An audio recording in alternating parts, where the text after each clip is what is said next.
So there's a lot of talk online at present about James Degale versus Lucian Bute. I thought I'd do a brief video just to put down my thoughts on that fight and, put some back and forth out as to how I see that going. For me, I don't view it as the most exciting fight. I kind of view Lucian Bute as a name and not much more than that. I mean, I know Lucian Bute's been in some notable fights and been in some big occasions, but as I often say on this channel, who are the best three people that Lucian Bute has actually beaten in his career? Is he really a relevant threat?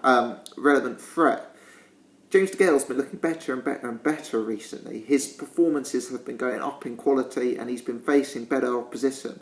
Don't get me wrong, there still seem to be some holes in his game last time out when he fought Degale, but he seemed to be carrying real power in that fight, and he was able to hurt a guy like Degale, as well as scoring two semi-impressive stoppage wins before that fight.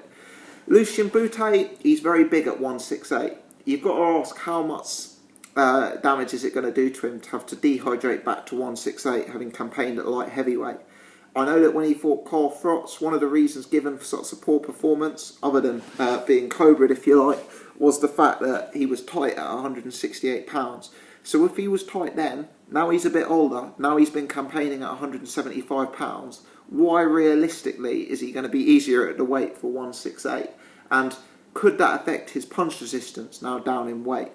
For me, Bute, is one of these guys who rose to prominence without actually beating too much notable opposition. And although he did have his moments on occasion or two, I haven't seen anything from him since the Carl Froch loss. And I must admit, I thought he was quite poor in the fight against John Pascal, which I watched. If anything, to me, it looks that he's in the autumn of his career and he's on the way down. So I kind of view this as a match with a guy who's known on the world scene, a match with a guy who has a name, but I'd be quite confident that James Degale will be able to handle business here. And I think realistically, if James Degale wants to be classed as a top 3 or 4 in his division, he's got to be handling the likes of Lucian Bute, because for me, Bute falls short of that sort of mark.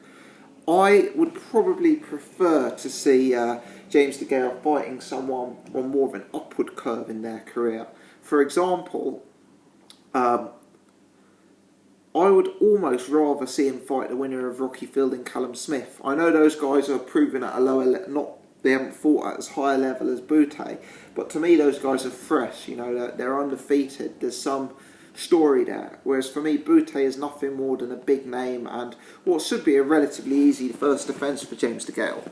I mean, don't get me wrong, there are benefits to this fight. It's Degale's first defence since the match against Degale. He probably wants to get a defence under his belt. I'm unclear as to where this fight will be located, but I know he's obviously got an agreement with Al Heyman, and I know Lucian Bute is hugely popular in Canada, North America, so maybe there's some idea about James Degale fighting over there that could generate more interest and more money in that fight, and it could really help to spread his name in that location. So I'm sure there's reasons behind it. Everyone's allowed one sort of duff first defence, and it's not that bad. It's not like he's gone out and fought Christopher Obrase or Paul Smith for his first title defence. But for me, it's not really a matchup that gets the blood racing and the heart pumping, so to speak. I view this as an easy win for James Degale. I think Degale's more likely to win by knockout. Degale's got a good chin, and I don't see Bute as a huge power puncher. And I also would give Degale the edge in a sort of technical points matchup as well. Let me know your thoughts. Many thanks for watching.